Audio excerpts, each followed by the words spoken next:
El precursor del comienzo de la angustia de Jacob es el retorno profetizado de Israel a su tierra. Su retorno a la tierra ha provocado una ola de asaltos contra el pueblo judío por parte de las tribus islámicas que han prometido exterminar a los judíos en todo el planeta y luego destruir a los cristianos. Esta guerra santa o yihad, que en la jerga islámica introducirá a las naciones del mundo a una guerra termonuclear. Cuando se despeje el humo, la implosión de las economías del mundo preparará el camino para el nuevo orden mundial. Muchos cristianos han sido preparados para una inminente evaporación para evitar su participación. Pero nadie va a salir de aquí antes de la última trompeta de la fiesta de Yom Teruah. Jeremías habla el día cuando el Señor Dios traiga a Israel de nuevo a la tierra que Él le dio a sus padres. Aunque la nación de Israel nació en un día, 15 de mayo de 1948, un cumplimiento de la profecía de Isaías, la multitud de los israelitas dispersos ni siquiera han considerado la posibilidad de regresar a la tierra. Zacarías dice que debido a la prosperidad, las tribus estarían dispersas durante un largo periodo. Pero el tiempo de la angustia de Jacob le pondrá fin a esa prosperidad y obligará el retorno de los dispersos hijos de Israel. Jeremías dijo que el Todopoderoso enviaría primero a los pescadores y eso los sacarían del exilio. Luego enviaría a los cazadores para que los hagan sacados de cada cueva y escondite. Antes de la Segunda Guerra Mundial, la mayoría de los judíos en Europa estaban disfrutando de su exilio. Unos pocos fueron pescados y retornados a la tierra por parte de los sionistas judíos y cristianos que creyeron en los profetas hebreos. La mayoría de los judíos europeos no querían regresar a la tierra que había sido saqueada por los paganos durante 1900 años. Pero los que no regresaron voluntariamente, luego fueron cazados en todo hogar, azotea o lugar de escondite en toda Europa. Fueron miserablemente despojados de su prosperidad, su dignidad y para más de 6 millones de su propia vida. Al final, surgió el moderno Estado de Israel como resultado de los dolores de parto de la gran tribulación de Judá. Al final de los tiempos, no se tratará solo de la angustia de Judá, sino que todo Israel será probado en el crisol de la tribulación, durante el tiempo de la angustia de Jacob. Así como en los tiempos pasados, todo Israel será salvado por la mano del Todopoderoso. El tiempo de la angustia en los últimos días sacudirá nuestros sentidos espirituales. Y si simplemente clamamos arrepentidos por las abominaciones que hemos heredado, Dios realizará un milagro que hará que el cruce del Mar Rojo sea cualquier cosa comparado con este. Por tanto, debido a que los gentiles claman en arrepentimiento por las abominaciones que han heredado, he aquí, esta vez haré que los gentiles entiendan. Les haré entender por experiencia mi mano y mi poder, y ellos, los gentiles, sabrán que mi nombre es, en algunas versiones dice, el Señor. El Señor ni siquiera es un nombre, es simplemente un título que se le ha dado a todo británico que posea tierra en los últimos 1000 años. No es gran revelación, pero cada vez que aparece en mayúsculas S, E, Ñ, O, R, en algunas versiones de la Biblia, en el original hebreo es Yod, Hei, Vav, Hei, que es el nombre del Señor. Disculpen por esta ruda interrupción, pero cuando el profeta Joel dice, el que clamare el nombre del Señor será salvo, usted con toda razón puede responder, me gustaría llamar su nombre, pero ¿cómo se llama? Las escrituras hebreas dicen, Kol Asher Yikra Bashem Yahweh. Quien quiera puede llamar el nombre de Yod, Hei, Vav, Hei, Yahweh. ¿Cómo va a llamar el nombre del Señor si no sabe cómo se llama? Aleluya es una palabra hebrea. Alelú significa alabado sea, y ya es la forma corta de Yahweh. Aleluya entonces significa alabado sea Yahweh. ¿Ustedes han estado clamando parte de su nombre y ni siquiera lo sabían? Yo pronuncio su nombre Yahweh. Josefo dijo que había 4 vocales sobre la mitra del sumo sacerdote, Yod, He, Va, He, que son pronunciadas como vocales en un solo respiro, Yahweh, fluido Yahweh.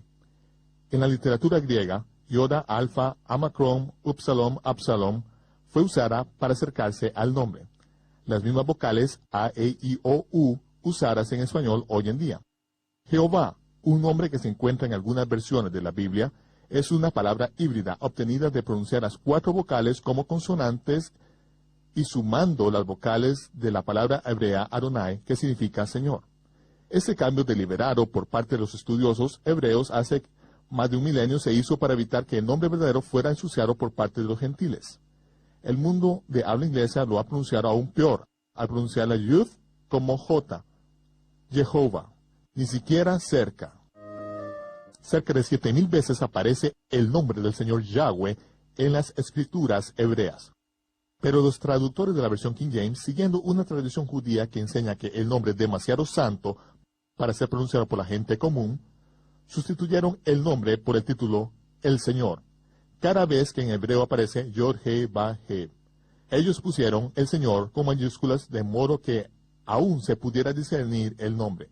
La primera vez que el Todopoderoso habló con Moisés en el monte Sinaí, así se le instruyó: así dirás a los hijos de Israel, Yahweh, el Elohim, el Dios de vuestros padres, el Elohim de Abraham, el Elohim de Isaac, el Elohim de Jacob, me ha enviado a vosotros. Yahweh es mi nombre para siempre.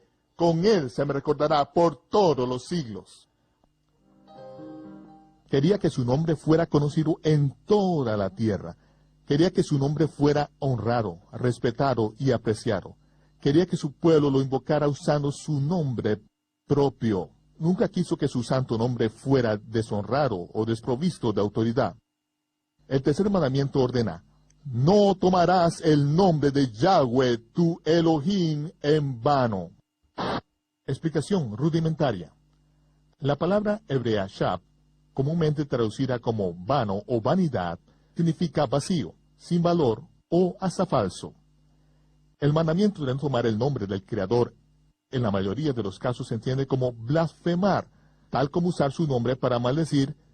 Mientras claramente eso es algo que nunca se debe hacer, la mayor parte del mundo parece estar perpetrando una violación aún peor de este mandamiento todos los días, al reemplazar completamente su nombre con títulos falsos, vacíos y generales, y hasta olvidándolo por completo.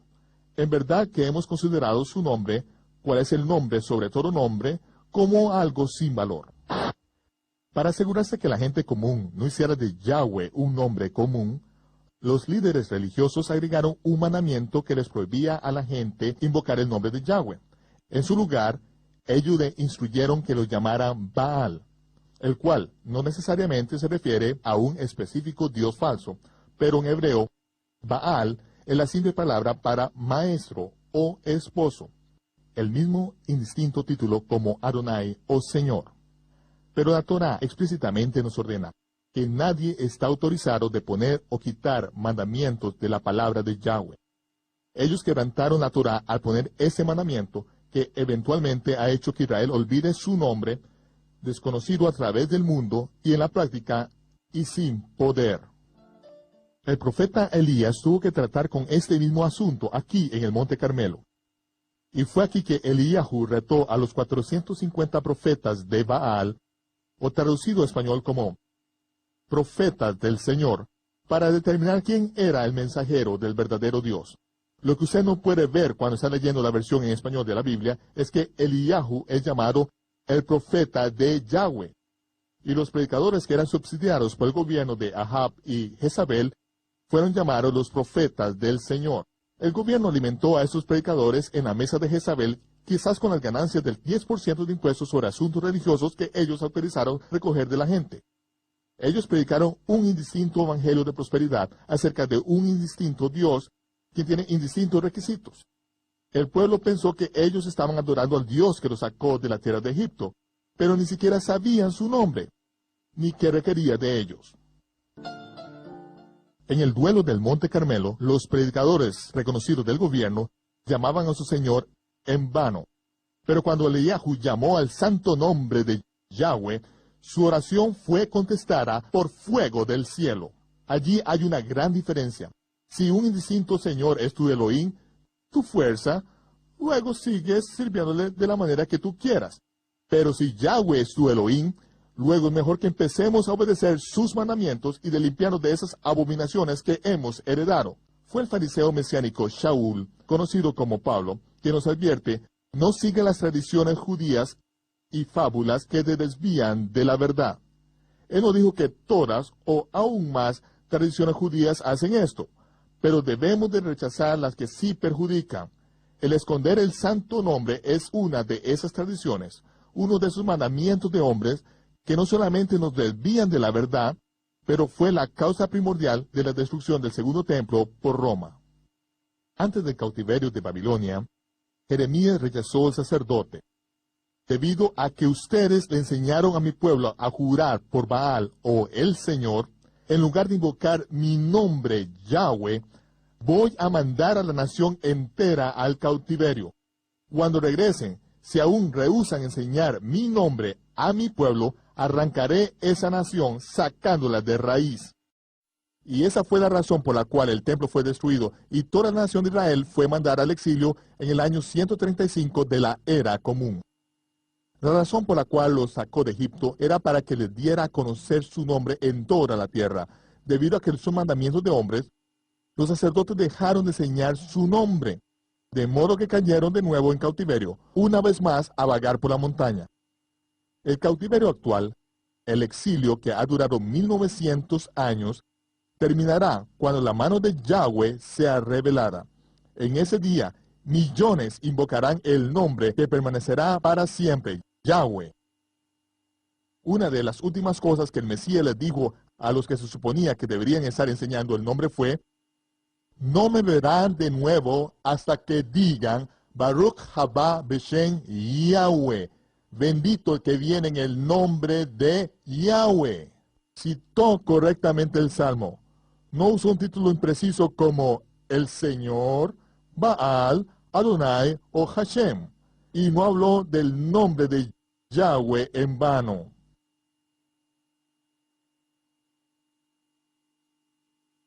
El Creador prometió que se revelaría a sí mismo a quienes tuvieran hambre y sed por la verdad, si simplemente admitieran que han heredado un sistema religioso que está lleno de mentiras e hipocresía.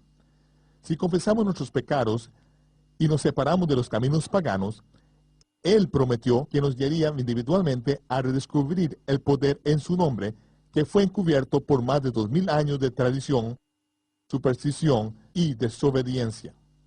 Yahweh instruyó a Moisés: así es como bendeciré a mi pueblo.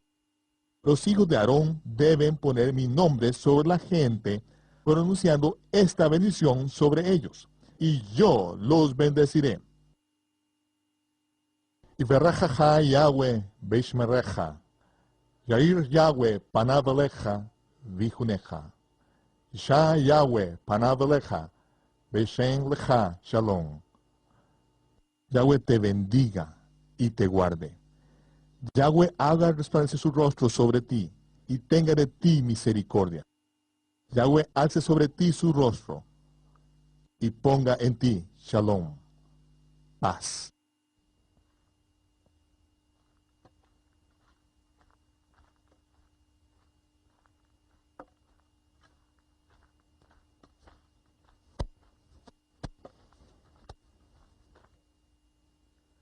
Nadie sabe exactamente cuándo sucedió. Todo lo que sabemos es que en algún momento del pasado, los hijos de Aarón dejaron de llevar a cabo este mandato. En lugar de pronunciar el nombre Yahweh sobre el pueblo, reemplazaron el nombre con el título indefinido de Baal y más tarde Adonai. Hasta este día, los hijos de Aarón rehúsan realizar esa ceremonia de bendecir al pueblo de Yahweh. Creo que esa es la razón principal de por qué el sacerdocio está hecho un desastre hoy en día. Quienes continúan siguiendo las tradiciones de los ancestros ciegamente y sustituyen el nombre santo por títulos no descriptivos que carecen de poder, continuarán sin poder, religiosos, pero sin poder. Para el final del periodo del Segundo Templo, los líderes religiosos habían agregado cientos de mandamientos a las instrucciones básicas, muchas de las cuales eran contrarias a la Torá escrita de Yahweh. Yahshua de Nazaret odiaba esas regulaciones impuestas por el hombre y frecuentemente las violaba, solo por cuestionar su supuesta autoridad. Pero siempre cumplía las observancias estrictas de la Torá, hasta el punto de usar un látigo para echar a los violadores del templo. Leemos en los registros de los evangelios que la gente común amaba a Yahshua y viajaba días enteros para escuchar sus enseñanzas de la Torá. Pero a menos que entendamos los mandamientos de la Torá y los detalles de las regulaciones de los fariseos que se aplicaban en esos días, realmente no podemos tener un cuadro claro de por qué los líderes religiosos lo despreciaban. ¿Cuál era la diferencia entre las enseñanzas de Yahshua y el judaísmo que practicaban los fariseos, o los saduceos, o los esenios? Yahshua estaba constantemente removiendo las reglas y regulaciones que el hombre le había agregado a la Torá, y estaba trayendo de nuevo a la gente al centro de los mandamientos. No estaba actuando bajo la autoridad de los líderes religiosos de su tiempo. Él los reprobó. Su autoridad no venía de ningún linaje familiar levítico. Él era de la tribu de Judá. Él estaba actuando como un sacerdote según el orden de Melquisedec, o como se debe pronunciar, de Melech Sadik. Melech, rey; Sadik, justicia. El orden sacerdotal del rey justo precedía o estaba por encima de la autoridad de la tribu de Leví. El Mesías no solo era el descendiente directo del trono del cielo, su madre, su única parte humana, era de Judá, en la línea real del rey David. Al descalificarse Adán, Yahshua se convirtió en el Cohen Gadol, o sumo sacerdote, para siempre, según el orden del rey justo, el Melech Sadik. Como sumo sacerdote, él tenía la autoridad de ordenar a cualquier Shemesh Sadik, o siervo justo del rey, para que actuara con su autoridad. Los discípulos de Yahshua fueron enviados bajo su autoridad para que hicieran el trabajo del sacerdocio arónico, que según la tradición hecha por el hombre, no le era permitido. Los levitas se convirtieron en siervos de hombres por su propia decisión, y renunciaron a su autoridad divina de bendecir con el nombre santo. Yahshua, bajo la autoridad del Padre, imponía sus manos sobre los enfermos y pronunciaba la bendición. El Padre bendecía a la gente, según lo había prometido, y se sanaban de sus enfermedades y quedaban libres de la opresión demoníaca. Yahshua le dio esa autoridad a sus talmidim, sus discípulos, y la mano de Yahweh fue fuerte para ellos. Cada vez que pronunciamos esa bendición sobre el pueblo de Yahweh, Él es quien extiende su mano desde el cielo y sana nuestro cuerpo. Cada vez que obedecemos a la autoridad que se nos ha dado como siervos del sumo sacerdote del cielo, se hace disponible la liberación. Nuestra autoridad para usar el nombre no viene del puesto del jefe rabínico de Jerusalén, ni del colegio de cardenales de Roma, ni del cementerio teológico de los Estados Unidos. Recibimos nuestras instrucciones de la Torá y nuestra autoridad del Mesías. Es Él, el propio Yahweh, quien se asegura que ninguna de las palabras de la bendición arónico caigan al suelo. Esa bendición que los hijos de Aarón debían de pronunciar todavía produce sanidad y liberación, al igual que en los días de Moisés y del Mesías. Pero ahora pronunciamos esa bendición en el nombre de alguien que nos ha dado autoridad para hacerlo, Yahshua HaMashiach, el Mesías. Yo pronuncio el nombre de nuestro Mesías en forma precisa, Yahshua. Yo pronuncio el nombre de nuestro Mesías, ni griego, y Jesús no tiene significado en hebreo, pero ya es la forma corta de Yahweh. Yeshua es la forma contraída de Yeshua. Yeshua significa salvación, pero Yahshua significa Yahweh es nuestro Salvador. Y al igual que con muchos otros nombres hebreos, el énfasis es en Yah. El nombre Mateo en hebreo es Matillahu, Isaías Yeshiyahu, Jeremías Jeremiyahu. El énfasis siempre es sobre Yah, como debe serlo. Toma un poco de tiempo sentirse cómodo con el nombre Yahshua, especialmente si usted ha crecido oyendo su nombre gentil Jesús. Pero cada vez que dices Yahshua, declaras, Yahweh es nuestra salvación. No hay verdad más grande. Quienes se identifican con el Dios de Abraham deben representarlo en forma exacta. El profeta Zacarías dijo, quienes juran falsamente en su nombre o implican que están hablando a nombre del Santo de Israel, cuando en realidad no es cierto, serán incinerados. El cliché, el Señor me dijo, es casi una epidemia en los círculos de la cristiandad. El usar su nombre o insinuar revelación del cielo para influir en otros es hechicería. Si usted escucha una voz del cielo, obedezca. No necesita contarle a nadie más, a menos que se le instruya específicamente que lo haga. Nadie necesita saber cuán cercano es usted con el Todopoderoso y cuántas veces el Creador le pide su consejo. Aún hay otro componente relacionado con tomar el nombre de Yahweh, tu Elohim, en vano. Se trata de usarlo tan frecuentemente que lo convierte en algo común. El Mesías nos enseñó a orar al instruirnos que reconozcamos ante el Padre Celestial que su nombre es santo. El Mesías generalmente usaba el término familiar Abba, Padre, para dirigirse a él, lo cual indica no solo una relación íntima personal, sino renuencia a usar su nombre personal y santo como una conversación común. No hay nada malo con usar títulos bíblicos apropiados para evitar el tomar su santo nombre como un nombre común o profano, a menos que en la práctica se nos olvide su nombre completamente. Conforme usted se sienta cómodo con sus nuevas raíces encontradas en las escrituras hebreas, recuerde, Yahweh es su Padre amoroso, y Él quiere que usted lo llame por su nombre, y Él le contestará en el día de angustia. En los últimos días, Yahweh dijo a través del profeta Joel que si los gentiles se arrepienten de las abominaciones que heredaron de sus antepasados, ellos verían su mano poderosa revelada en ellos durante el tiempo de aflicción. Verán milagros, su poder que obra milagrosamente, y todos los que invoquen el nombre de Yahweh en el día de aflicción serán salvos. Quienes lo invoquen con un título indefinido pueden que se encuentren solos. Soy Michael Root. Sintonícenos la próxima vez para un rudo despertar. Nos vemos cuando se despeje el humo.